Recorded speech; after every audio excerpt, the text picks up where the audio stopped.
오늘 사도행전 13장 1절에서 12절까지입니다. 십자가 사랑을 찬양하셨는데 우리가 어디에서 시작해야 되는지를 좀 생각하는 시간을 가지려고 해요. 제목이 매우 기본적이기 때문에 어떤 분들에게 그거겠구나라고 쉽게 생각할 수 있을 염려를 하면서 사실 이거야말로 가장 중요할 뿐만 아니라 우리가 알기 때문에 놓치는 아주 중요한 부분이라서 좀 생각하면 좋겠습니다. 다시 기본이 일하게 하는 사역으로입니다. 이제 제가 몸에 이전보다는 조금 더 관심을 가지게 되면서 생각을 많이 하게 되는데 어떤 의학적 접근에서 어떤 현상, 증상을 억제하거나 제거하는 접근법이 있고 또 한편으로는 시간이 좀 걸리더라도 원인을 찾아서 본래의 질서를 회복시키려는 좀 방향이 있잖아요. 뭐 특정해서 양의학이다, 뭐 한의학이다 이렇게 나누기는 어렵다고 생각합니다. 어쨌거나 우리들의 접근의 방향과 방식이 태도가 어떠냐를 이야기하려고 하는데 저는 우리가 이미 다 알지만 둘 다 필요하다고 확신합니다. 둘 다 필요해요. 어떤 때는 증상을 완화시키고 억제하고 도려내고 하는 게 반드시 필요합니다. 다만 근본 원인을 다루지 않고서는 모든 치료가 미봉책이라는 지극히 상식적인 생각을 우리가 일상에서 지키는 게 중요해요. 근데 우리가 사실은 잘 안다고 생각하는데 안 지키거든요. 의학뿐만 아니라 우리들의 가정에서 일어나는 일들, 또 교회에서 일어나는 일들, 회사에서 일어나는 일들, 세상의 모든 현상들이 사실은 드러나는 것에 지나치게 조급하게 집중하느라고 근본적인 원인을 잘 못 찾거나 거기서부터 접근하지 못한 일들이 허다하거든요. 예를 들어서 지난 주간에 제가 이제 몇몇 분과 가을에 하는 포럼을 위해서 장소를 답사하러 갔는데 지방 곡성이라는 곳이었어요. 근데 거기에 어떤 수도원인데 한 목사님이 그런 얘기 하시더라고요. 자기가 한번 아프리카에 컨퍼런스를 인도하러 갔는데 성경 번역 선교사님을 만났대요. 근데 이분은 자기 인생의 황금기 30년을 갈아 넣어서 한 부족에게로 들어가서 그 부족의 언어를 배우고 그 다음에 그 문자가 없는 그 부족의 문자를 만들어주고 그걸 가르쳐주고 그 문자로 성경 신구약 전체를 완역했대요. 30년에 걸쳐서 인생을 완전히 갈아 넣은 거죠. 근데 이분이 막 우시더래요. 우는 이유는 아무도 안 읽는다고. 그러니까 내 인생은 뭔가 한탄하는 거죠. 뭘 우리가 쉽게 언젠가 읽겠죠 이렇게 위로할 수 있겠지만 좀 돌아봐야 되는 거예요. 왜냐하면 그때 옆에 계신 선교사님들이 설명해 주셨어요.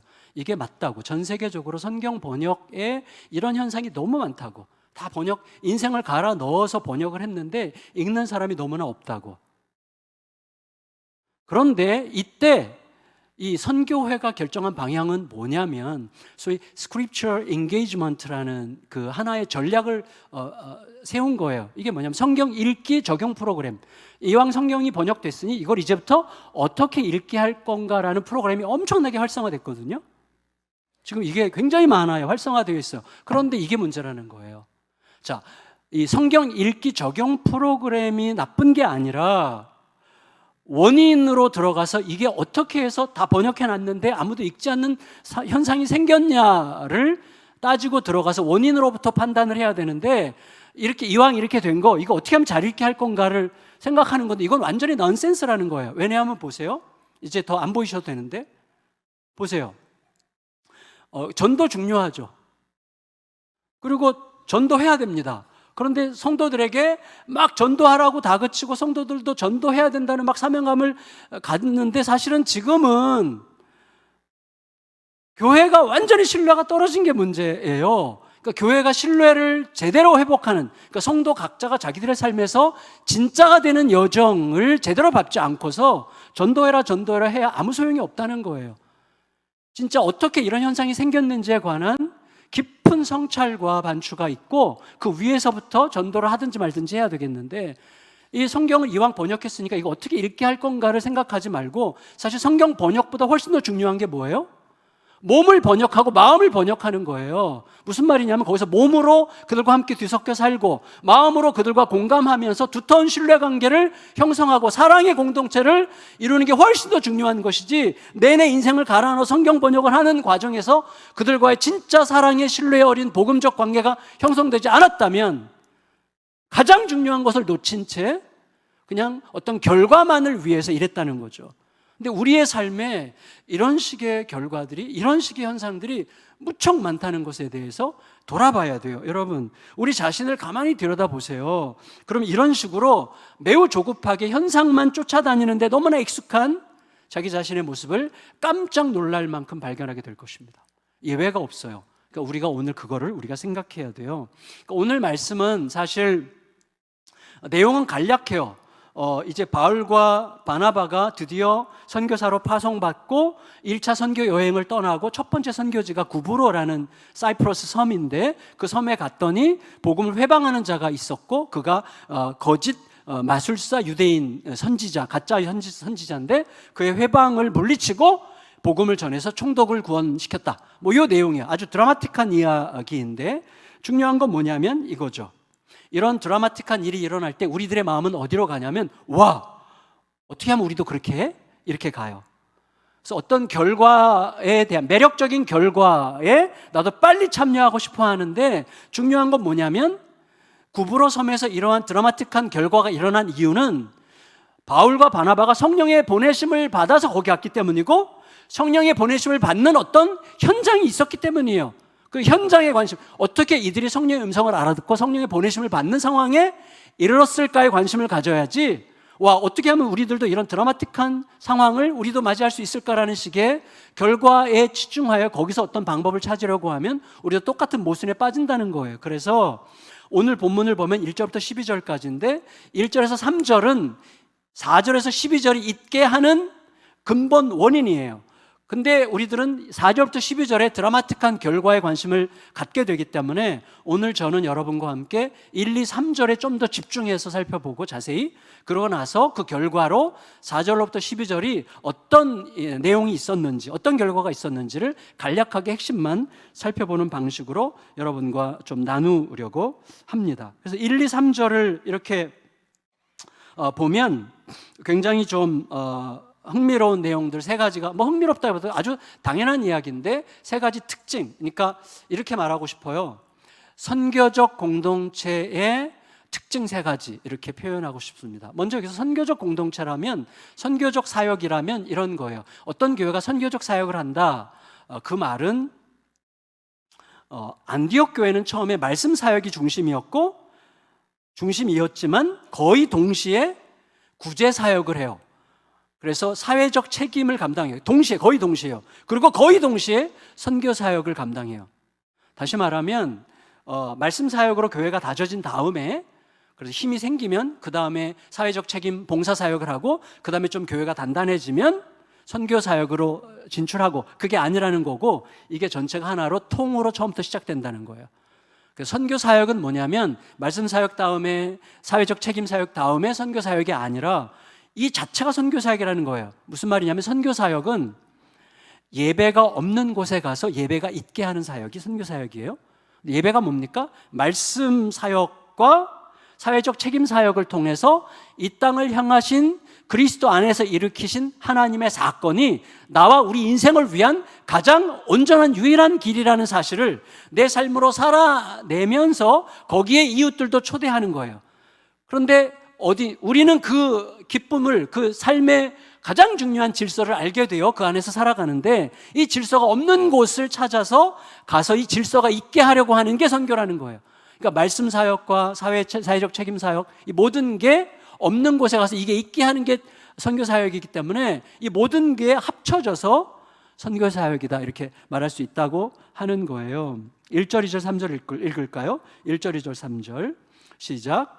안디옥 교회에 선지자들과 교사들이 있으니 곧 바나바와 네게르라 하는 시므온과 구레네 사람 루기오와 분봉왕 헤롯의 젖동생 마나인과 및 사울이라. 주를 섬겨 금식할 때에 성령이 이르시되 내가 불러 시키는 일을 위하여 바나바와 사울을 따로 세우라 하시니 이에 금식하며 기도하고 두 사람에게 안수하여 보내니라. 1절에서 두 가지, 2, 3절에서 한 가지를 핵심적으로 좀 이게 기초다라고 하는 것을 좀 생각해 보려고 하는데, 1절에서 첫 번째는 뭐냐면 선교적 공동체 특징, 첫 번째는 함께 읽어볼까요? 시작. 자연스러운 인종적, 문화적 다양성이라는 거예요. 자, 여러분, 한마디로 이거예요. 복음을 제대로 따르면 인종적 편견이나 문화적 차별에 내가 응하지 않게 되는 거예요. 그러니까 복음을 제대로 따랐다면 인종적으로나 문화적으로 어떤 차별적 정신을 쉽게 극복할 수 있다고 말씀하려고 하는 것입니다. 안디옥 교회는 처음부터 유대인들을 넘어서 이방인들에게 복음을 전하기 시작하면서 형성된 교회였죠. 모든 민족을 제자 삼으라고 하신 예수님의 말씀에 제대로 곱게 순종한 결과였어요. 그 결과 아주 자연스럽게 인종적으로 문화적으로 다양성이 있는 교회가 됐어요. 처음부터 그렇게 된 거죠. 그러니까 안디옥 교회가 굉장히 의미심장한 교회예요. 어떻게 보면 글로벌 처치죠. 세계 교회, 세계 기독교가 이제 여기서부터 탄생하는 건데, 그래서 여기에 이제 성도들이 많았지만 그 중에 중심 일꾼이 5명이었는데 5명들의 면면을 보면 처음엔 바나바를 소개하고 있죠. 바나바. 이제 이들이 첫 번째 선교지로 갈 구브로 출신 레위 지파 유대인이에요. 이 바나바는. 두 번째는 니게르라 하는 시므온이라고 그랬어요. 니게르에서 니그로가 나왔어요. 흑인이라는 걸 금방 알게 되는데 이 사람은 흑인이에요. 그리고 나서는 루기오라는 사람이 있는데 이 사람도 북아프리카 구레네 출신이에요. 근데 이 사람은 아마도 디아스포라 유대인으로서 안디옥 교회 개척 멤버였을 거예요. 그 다음에는 마나엔이라는 사람이 있어요. 여러분, 지난주 우리가 말씀 속에서 이제 벌레에 먹혀 죽은 헤롯 생각했죠. 그 헤롯의 풀네임이 헤롯 줄리어스 아그리빠라고 했는데 이 헤롯 아그리빠의 이복 동생이 헤롯 안디바예요. 이 헤롯 안디바가 누구냐면 세례 요한을 참수시킨, 예수님을 신문했던 그 헤롯이 헤롯 안디바예요. 근데 헤롯 안디바와 그 헤롯의 젖동생, 어릴 때부터 같은 유모의 젖을 먹고 자란 어릴 때부터 친한 사람이 지금 마나엔인데, 마나엔이 지금 안디옥 교회 리더야. 이게 하나님께서 이루시는 아주 오묘한 역사죠. 그리고 마지막으로는 바울, 우리가 잘 아는 사울, 다소 출신 디아스포라 유대인 사울이었습니다. 그러니까 이게 안디옥 교회가 세계 선교를 위하여 중추 역할을 할 수 있었던 바탕 중에 이 교회 자체가 다민족 교회였다는 거예요.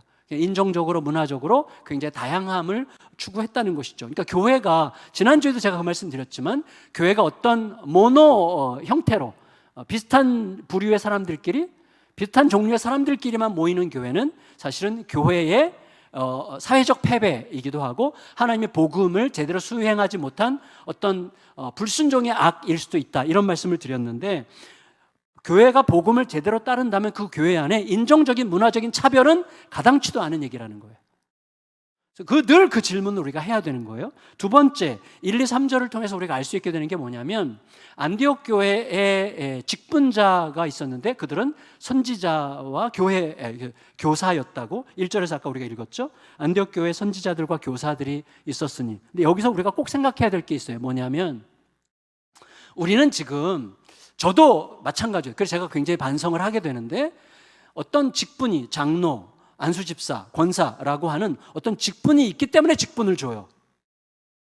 근데 교회 역사를 보면 직분이 있기 때문에 직분 주는 게 아니었고, 그때그때 하나님의 나라가 확장되고 선교적 사역을 하다 보니까 어떤 필요들이 생기고 그 필요들에 정직하게 대답하다 보니까 직분이 생긴 거예요. 초대교회가 처음 생길 때 직분은 사도였고 그 다음에 생긴 직분이 집사죠. 하지만 불공정한 구제 때문에 그런 불공정한 구제 이슈가 나와서 교회 안에 막 불평이 생길 때 이 복지 사역 팀을 7명을 뽑았잖아요.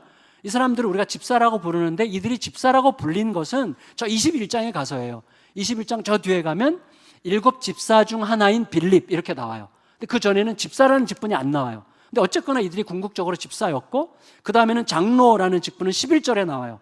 원래 유대교회에서는 장로직이 1000년 이상 된 직분이지만 그게 교회에서도 그대로 차용된 것은 11장에 사도행전 13장 11장에 가서 안디옥 교회가 예루살렘 교회를 위해서 헌금한 구제헌금을 예루살렘 교회의 장로들에게 갖다 줬다고 얘기하고 있어요. 그래서 장로직이 있었던 거죠.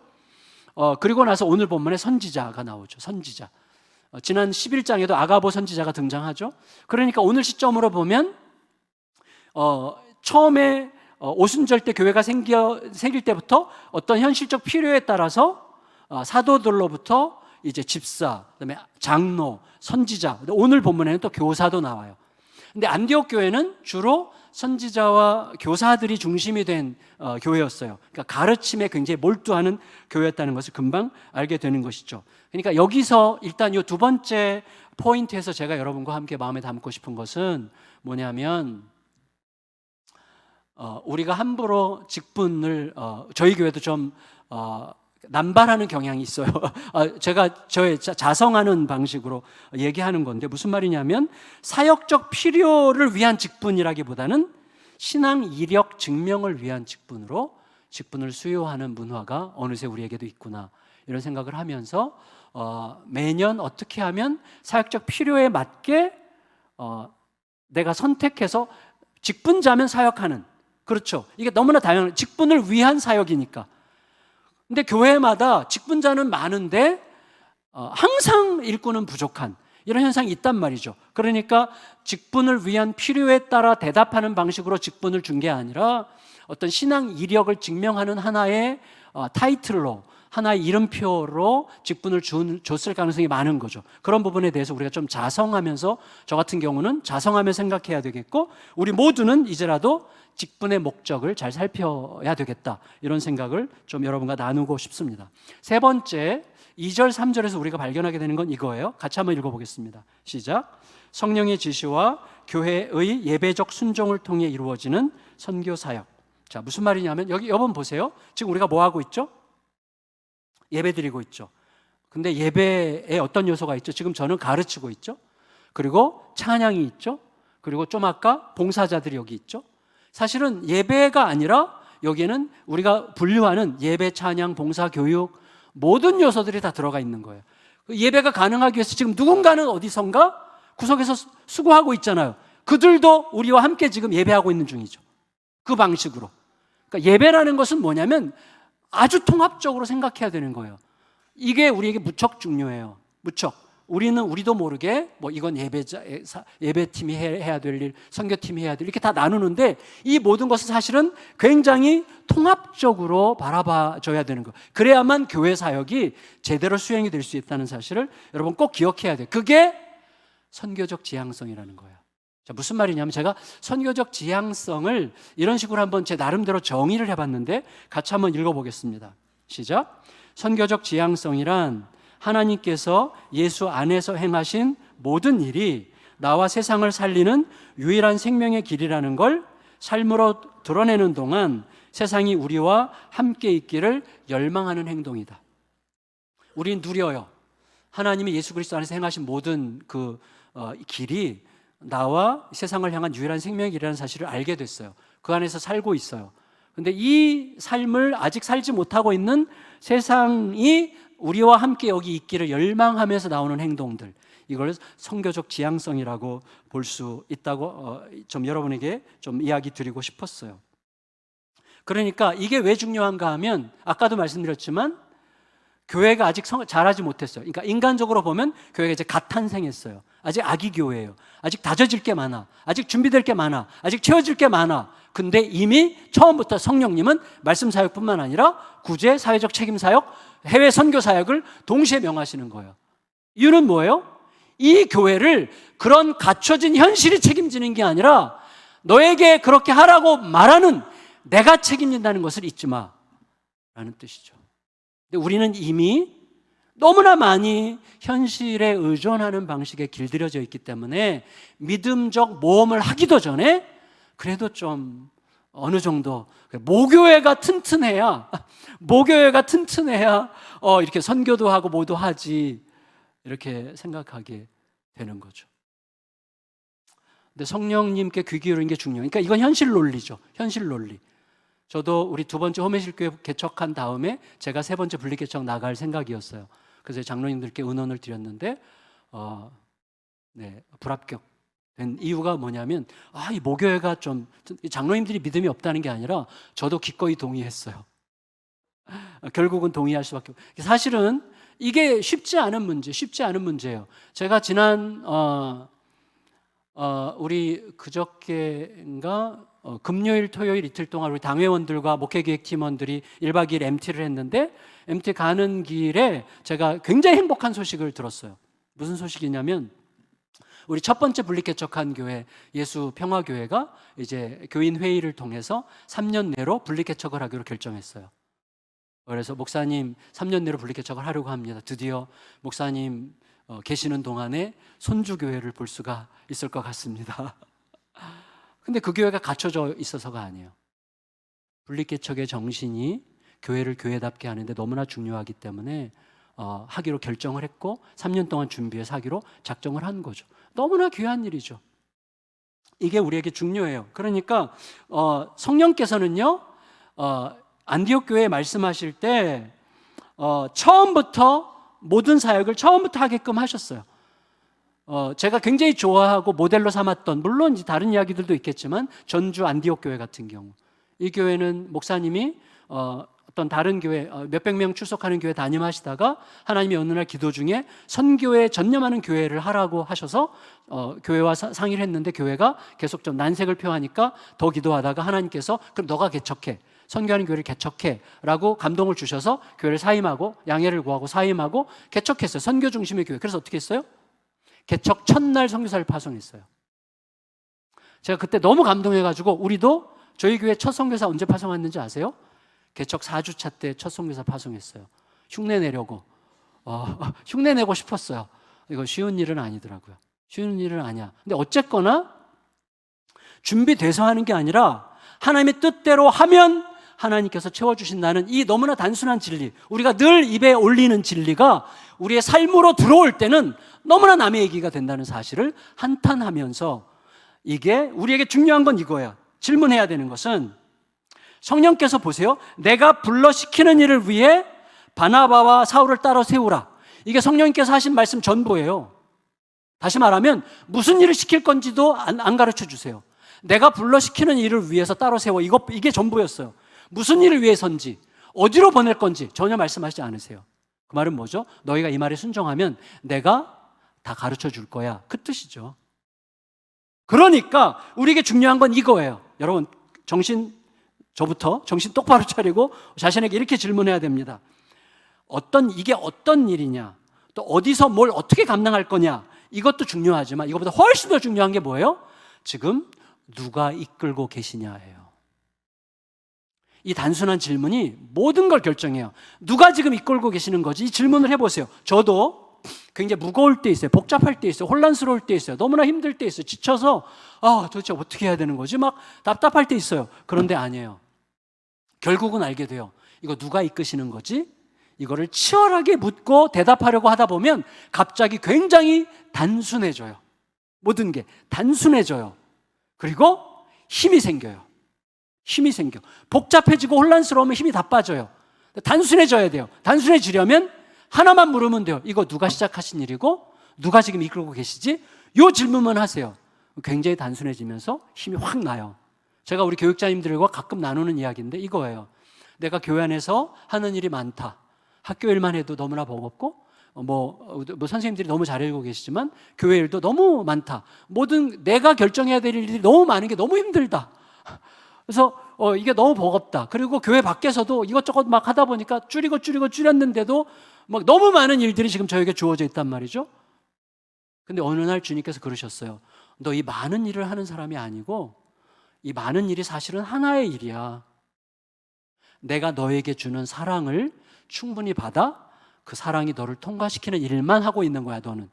그러니까 이 여러 일은 사실은 한 가지 일이야. 나로부터 은혜를 받고 사랑을 받아 사랑하기만 하면 되는 일이야. 그러니까 너는 사랑하는 일만 하고 있는 거라는 사실을 잊지 말아라. 근데 그게 제 안에서 계속 묵상되고 성찰되고 계속 질문하다 보니까 매우 단순해지더라고요. 굉장히 힘이 나요. 이게 중요해요. 그래서 우리가 물어야 될 건 뭐냐면 이게 어떤 일이지? 어떻게 해야 되지? 뭘 해야 되지? 이런 질문도 중요하지만 그보다 훨씬 더 먼저 이거 지금 누가 이끌어가는 거지? 이 질문을 계속해서 하시면서 단순해지면서 힘이 나는 그 신비한 주의 은혜를 누리시기를 주님의 이름으로 축복합니다. 여러분, 그런데 다시 말씀드리지만 여전히 개척교회에 불과했기 때문에 사실은 교회 안에서는 그렇게 질문하고 싶은 사람들이 있었을 거예요. 좀 더 성장하고 다져진 다음에 하면 안 되나? 어떻게 그리고 아무리 그래도 핵심 지도자들을 빼갈 수 있지? 이 사람들 아니면 우리 교회 아무것도 아닌데 핵심 바나바와 바울 빼면 안디옥 교회 지금 중심이 흔들리는 건데 어떻게 이러실 수가 있지? 자, 기억하셔야 돼요. 뭐죠? 책임지겠다는 뜻이에요. 그러니까 우리가 생각지 못했던 엄청난 믿음의 모험을 요청하시는 것을 느낀다면 그거는 오히려 역으로 내가 책임질 거라는 사실을 분명히 믿어라는 하나님의 우리를 향한 메시지라는 사실을 잊지 않도록 자신과 약속하시면 좋겠습니다. 여러분, 그런데 중요한 건 뭐냐면 이 결정적인 일을 진행하시는 시점이에요. 어떤 시점에 성령께서 이런 일을 하셨나는 거죠? 하나님께서 너희들의 안정적인 환경보다, 안정적인 현실적 조건보다 하나님을 더 의지하라는 사인으로 핵심 지도자 2명을 내놔서 선교사로 파송해라. 이렇게 명하신 그 시점이 언제냐는 거예요. 언제 그 일이 일어났죠? 주를 섬겨 금식할 때였어요. 놀랄 필요 없어요. 2절에 다 있죠. 2절, 3절 다시 읽겠습니다. 시작. 주를 섬겨 금식할 때에 성령이 이르시되 내가 불러 시키는 일을 위하여 바나바와 사울을 따로 세우라 하시니 이에 금식하며 기도하고 2 사람에게 안수하여 보내니라. 자, 우리는 지금 결과를 보고 있어요. 그래서 이 말씀을 읽으면서 그래, 나도 성령의 음성을 들으려면 금식하며 기도해야 돼. 오늘부터 금식 기도다. 이렇게 적용하시면 안 됩니다. 그건 결과를 가지고 들어가는 거예요. 또다시 우리는 하나님 저의 형편을 아십니다. 저의 상황을 아십니다. 하나님께서 저에게 원하시는 게 무엇인지에 제 마음을 열어놓습니다. 다시 말하면 이거예요. 금식하며 주를 섬겨 금식할 때 이 섬긴다는 이 단어가 예배한다는 뜻이거든요. 그러니까 주님을 예배한다는 건 뭐죠? 뒤에는 뭐죠? 3절에 금식하며 기도하고, 다시 말하면 금식하며 예배 중에 금식할 때 들었고 기도 중에 금식할 때 순종했어요. 이게 중요해요. 자, 금식은 홀로 있지 않고 예배와 함께 기도와 함께 있어요. 금식이 홀로 있으면 자칫하면 공로가 돼요. 근데 예배와 기도는 뭐죠? 전적으로 하나님의 일입니다. 하나님께 맡깁니다. 금식도 사실은 그 표현이죠. 그러니까 언제 들었어요? 우리가 적용한다면 내 모든 것이 사실은 내 결정으로 되는 게 아니라 하나님에 의해서 진행된다는 사실이 내 마음 깊이, 그냥 내 입술에 달린 말이 아니라 내 마음 깊이 알아질 때, 내 스스로 할 수 없다는 사실이 뼈저리게 깨달아질 때, 아까 제가 2부 예배 마치고 제가 이제 앞으로 한 6개월 정도 2부 예배 마치고 5분 10분씩 저랑 상담하기로 한 청년이 있어서 질문 하나씩만 가져와라. 신앙 상담이에요. 첫 번째 질문은 이거였어요. 오늘이 첫날인데 첫 번째 질문, 저는 너무 고생을 많이 했고 고생하는 중에 하나님께서 나를 버려두신 것 같아서 너무 힘들어서 예수님이 나에게 관심이 있는가 지금 흔들리고 있습니다. 그렇게 물었어요. 그럼 어디부터 시작해요? 어디부터 시작해야 돼요? 예수님은 왜 고난을 받으셨는가? 다른 방식도 많을 텐데 예수님은 왜 고난을 자처하시는 방식으로 나를 건지시기로 결정하셨을까? 그거 일주일 동안 고민하다가 와라. 그래서 이제 5분 만에 대화가 끝났는데 사실은 그렇게 해서 본인이 고민을 시작해야 되는 거예요. 이게 우리에게 중요해요. 여러분, 다시 말하면 우리는 현상에서 자꾸 원인을 찾는데 하나님 왜 이렇게 하셨지라고 물어야 돼요. 승리하신 하나님, 이기신 하나님이라고 하는데, 나를 사랑하시는 분이라고 하는데 왜 이런 문제가 생겼지라는 고민을 이제 시작해야 되는 것이죠. 그래서 모든 상황에서 전적으로 하나님께 맡기려 할 때 하나님은 오르시고 또 하나님이 행하시는 일은 결국은 선한 일인데 오늘 나는 왜 이런 일을 겪고 있지? 그 위에서 질문하고 그 질문에 대답하려고 하는 게 예배적 순종이에요. 그게 이 안디옥 교회가 예배 중에 금식하고 예배 중에 금식할 때 듣고 기도 중에 금식할 때 순종했다는 그런 의미라고 할 수가 있겠습니다. 결국 이 세 가지, 인종적, 문화적 다양성, 자연스럽게 형성되는 인종적, 문화적 다양성, 두 번째, 현장에서의 필요에 따라서 세워지는 직분들, 세 번째, 성령의 지시와 교회의 예배적 순종을 통해서 일어나는 사역들. 이 모든 것들은 결국 교회가 노력해서 되는 게 아니고, 그래 우리도 이렇게 해야지, 전략을 짜서 되는 게 아니라 뭐죠? 자신들을 성령님의 이끄심에 기꺼이 내어드리려고 할 때 자연스럽게 형성되는 열매들이에요. 우리들은 솔직히 자기 상식이 너무 많아요. 자기 전제가 너무 많아요. 너무 똑똑해 우리들은. 내가 이렇게 하면 돼, 이렇게 하면 안 돼, 이런 게 우리 속에 너무 강해. 그래서 결국은 하나님의 일을 못 보는 거예요. 결국 내 생각 안에서 갇히는 거니까 그렇게 되는 거죠. 그리고 여러분, 이 모든 열매들은 우리들의 마음과 행동에서 시작되기 때문에 우리는 자신에게 늘 잘 질문하는 법을 배워야 돼요. 나는 인종적으로, 문화적으로 혹시 차별적이지 않은가? 를 질문해야 돼요. 혹은 나는 나와 다른 사람들을 어떤 방식으로 보고 있지? 이 질문을 해야 돼요. 그리고 나에게 주어진 직분의 목적을 제대로 이해하면서 살고 있는가? 나는 나를 내어주어도 상관없을 만큼 크신 주님께 예배하며 순종하고자 하는가? 이런 가장 기본적인 질문에 대답하려고 하는 과정이 우리에게 습관이 되면, 이게 습관이 되면 그 사람은 절대로 망하지 않습니다. 자신에 대해서 가정적으로나 모든 상황에서 절대 망하지 않을 수밖에 없어요. 그러니까 이 사람은 이미 승리의 길목을 선점한 거예요. 이 질문이 습관이 되면, 나는 내 안에서 차별적이지 않은가? 또 나는 내게 주어진 직분의 목적을 제대로 알고 지금 가고 있는 건가? 그리고 나는 하나님께서 다 하신다는 사실을 진짜로 믿는 건가? 그리고 주님께서 이끌고 계시다는 사실 위에서 나는 생각하고 있는 건가? 이런 질문이 그냥 오늘 질문해보는 게 아니라 이게 계속 의도적으로, 지속적으로, 반복적으로, 의지적으로 계속 내 안에서 습관이 되게 되면 어떻게 되냐면 이런 현상이 생기는 거예요. 여러분, 죽도록 싫어하는 달리기라고 생각해 보세요. 난 달리기가 너무 싫어라고 생각할 수 있는데 그래도 안 달리면 죽는다는 상황이 되면 달리게 돼요.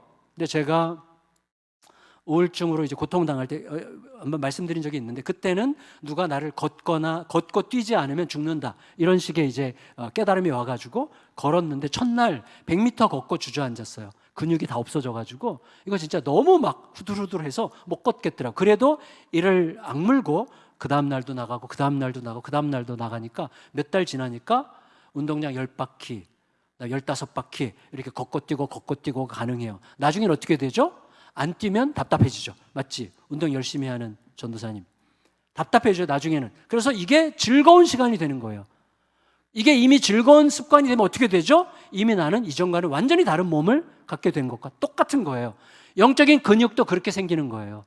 처음에 의도적으로 질문을 하세요. 매일매일 약속하고, 저는 지금 우리 어머니가 좀 약간 요새 기억력이 자꾸 사라져서 좀 우울해지고 밤에 못 주무신다고 그러는데, 그 의사가 막내 아드님이 하루에 한 번이나 두 번씩 꼭 전화를 해주셔야 됩니다라는 미션을 제가 받았어요. 그래서 알람을 해놓고 전화한 지 이제 좀 됐는데, 그러다 보니까 알람 울리면 이제 바로 전화하는 게 습관이 되다 보니까 이제 습관이 돼요. 이게 비슷한 거예요. 이렇게 억지로라도 해놓고 이게 습관이 되잖아요. 이 질문이 자동으로 나와요. 어떤 상황이 되면 나타난 증상과 현상을 가지고 막 조급하게 씨름하지 않고, 어떤 다급한 상황이 와도 지금 이끄시는 분이 누구지? 이게 지금 왜 생긴 거지? 지금 누가 이끌고 있지? 나는 지금 이 상황에서 복음을 따르고 있는 게 맞는가? 이런 질문들이 이제 내 안에서 자동으로 나오는 습관이 형성이 되잖아요. 넘어지지 않습니다. 절대로 넘어지지 않아요. 모든 상황에서 이기는 승리의 길목을 이미 선점한 거예요. 여러분, 부디 그 길에 서시기를 진심으로 축복합니다. 드디어 바나바와 사울이 선교 여행을 떠났어요. 이들은 자기들이 누구를 통해서 또 누구와 함께 뭘 위해서 가는지를 아주 이제 명확하게 담고 가고 있었기 때문에 별로 걱정이 안 돼요. 어떤 상황을 만나도 상관이 없어요. 심지어 돌에 맞아 죽는 상황이 돼도 이들은 일어날 거예요. 그런 일이 이제 앞으로 막 펼쳐지죠. 그러니까 어떤 상황이 있어도 불안과 두려움에 허둥댈 가능성이 별로 없는 그런 두 사람이 이제 딱 선교지로 가는 거예요. 이들의 전략은 항상 두 가지예요. 첫째, 유대인 회당을 접촉점으로 삼아서 회당에서 복음을 전하는 거예요. 두 번째, 대도시로 가는 거예요. 그래서 구브로에 도착했을 때도 먼저 회당을 찾아서 복음을 전하고 그 다음에는 최대의 도시, 그 당시 구브로 섬의 총독 관저, 정부 청사가 있는 곳이 바보라는 곳이었어요. 그래서 바보라는 곳까지 또 도착하자마자 한 150km 가까이를 걸어가서 거기서 이제 그 정부 청사에 가니까 총독이 있었고 총독 옆에 총독을 보좌하거나 좀 어드바이스하는 유대인 거짓 선지자 마술사 바예수라는 분이 있었어요. 분이 아니죠. 그런 인간이 있었어요. 그런데 뭐 이런 게 유대인 거짓 선지자 마술사 이런 뭔가 이런 게 잡다한 게 많이 붙는 사람은 일단 맹탕이죠. 근데 이 사람은 맹탕인 게 분명한데 이름이 포장지가 좋아. 바예수야. 예수의 아들이야. 그 예수는 사실 구원이잖아요. 그러니까 구원의 아들로 번역될 수 있는 바예수라는 이름으로 어떻게 해요? 사람들을 미혹하죠. 어떻게 미혹했겠어요? 당연하죠. 당신들이 못 보는 거 나는 봅니다. 당신들이 못 보는 내일 나는 볼 수 있습니다. 그런 식으로 미혹했겠죠. 그러니까 이 사람이 가짜는 진짜 앞에서 스스로 위축돼요. 가짜는 진짜가 될 생각이 전혀 없지만 진짜를 알아봐. 이게 이제 그 C.S. 루이스가 쓴 스크루테이프 편지 보면 금방 이제 알게 돼요. 가짜는 진짜를 스스로 알아봐. 근데 진짜가 될 생각은 없어. 그래서 가짜야, 끝까지. 그런데 이 바예수라는 거짓 유대인 마술사 선지자가 금방 알아봐요. 그래서 근데 총독은 지혜로운 사람이야. 그래서 바울의 말을 듣고 싶어 해. 근데 지혜로운 사람이 옆에 거짓 선지자 마술사를 뒀다는 건 무슨 뜻이겠어요? 이 총독이 부임하기 전부터 이 인간이 여기서 뭔가 영향력을 끼치고 있었다고 생각할 수 있겠죠. 총독은 뭔가 갈등이 있었을 거예요. 이 사람으로는 만족이 안 돼. 이거 말고 또 뭐가 있을 텐데 하는 중에 바울이 왔고 바울의 말을 듣자 너무나 듣고 싶었어요. 그런데 이 바예수는 바울의 말을 귀 기울여 들으려고 하는 총독을 보는 순간 위기를 느꼈어. 그래서 막 회방을 하는 거예요. 그래서 바울이 어떻게 합니까? 9절에서 11절 읽고 정리할게요. 9절에서 11절, 8절에서 11절 읽습니다. 시작. 이 마술사 엘루마는 그들을 대적하여 총독으로 믿지 못하게 힘쓰니 바울이라고 하는 사울이 성령이 충만하여 그를 주목하고 이르되 모든 거짓과 악행이 가득한 자요 마귀의 자식이요 모든 이의 원수요 주의 바른 길을 굽게 하기를 그치지 아니하겠느냐. 보라 이제 주의 손이 내 위에 있으니 내가 맹인이 되어 얼마 동안 해를 보지 못하리라 하니 즉시 안개와 어둠이 그를 덮어 인도할 사람을 두루 구하는지라. 너희들 못 보는 거 나는 봐. 너네 미래 못 보지? 나는 봐. 라고 했던 인간을 아예 못 보게 만들어가지고 그의 모든 본다는 행동들이 전부 다 위선이고 거짓이었다는 사실을 드러내는 방식으로 그를 압도합니다. 이 와중에 9절에서 아까 우리가 했죠. 바울이라고 하는 사울이, 그러니까 사울이 바울로 바뀌는 게 이 시점이거든요. 갑자기 사울의 이름이 바울로 바뀌는데 사실은 아시는 분들 아시겠지만 사울은 그리스어, 헬라어예요. 그리고 바울은 사울의 라틴어 표현이에요. 그래서 로마식 표현이 바울이에요. 같은 이름이지만 로마식 표현으로 한 바울인데 사실은 이제 세계 선교를 본격적으로 앞두고서 헬라식 이름을 쓰는 것보다 로마식 이름을 쓰는 게 더 유리했을 가능성이 있고 또 어떤 학자는 이렇게 얘기하더라고요. 사울이라는 이름이 헬라 세계에서 이방인 세계에서 사울이라는 헬라어, 이게 그 라틴어로 바꿔 사울로스인데 사울로스가 이런 뜻이래요. 좀 계지바위처럼 이렇게 걷는 이런 좀 약간 창피한 이런 걸 묘사하는 단어라고 해요. 탐 라이시라는 학자가 그러던데. 근데 그래서 이제 이게 이방 선교에 복음을 전하는데 그렇게 썩 도움이 되는 이름은 아니었다. 그래서 바울로 바뀌는 게 맞다 이렇게 얘기를 하는데 어쨌거나 괜찮습니다. 중요한 건 뭐냐면 이렇게 해서 선교 여행의 최초 회심자가 탄생했다는 거예요. 12절 읽고 마칠게요. 12절 시작. 이에 총독이 그렇게 된 것을 보고 믿으며 주의 가르치심을 놀랍게 여기니라. 이 놀랍게 여겼다는 말은 깜짝 놀랐다는 거예요. 내가 그토록 목마르게 뭔가 저 밑바닥에서 배고프고 가난하게 찾았던 뭔가가 있는데 그 진실이, 그 진리가, 역사의 진리가 바로 이거였구나라는 사실을 깜짝 놀라며 깨달았다는 그런 뜻이었습니다. 말씀을 마칠게요. 오늘 제목이 뭐였습니까? 다시 기본이 일하게 하는 사역으로였어요. 제가 이제 여러 가지 방식으로 이제 제 몸 건강을 위해서 여러 가지 이제 조치를 취하고 있는데 그 중에 하나가 이제 음식을 바꾼 거잖아요. 이게 이제 왜 그렇게 시작이 됐는가 하면 설주진 자매라고 전에 한번 말씀드렸을 것 같은데 다시 한번 확인해 보세요. 이게 너무나 중요해서 그래요. 이 자매는 림프종 암으로 이제 암 말기가 와서 연세 세브란스 병원에서 3개월 선교 받았어요. 3개월. 근데 문제는 3개월 동안 내가 기다렸다 죽으면 되지 이렇게 생각할 수도 있는데 너무나 고통스러워. 온몸에 염증이 다 났는데 염증이 너무너무 밤마다 고통스러운 거예요. 근데 병원에서 어떤 조치를 하고 어떤 항생제를 써도 염증을 잡을 수가 없는 거예요. 그런 와중에 이제 이분이 저를 소개해준 그거 연구소에 가가지고 이제 자기 체질 검사를 다 했는데 거기서는 알려주는 게 딱 하나예요. 음식을 바꿔라.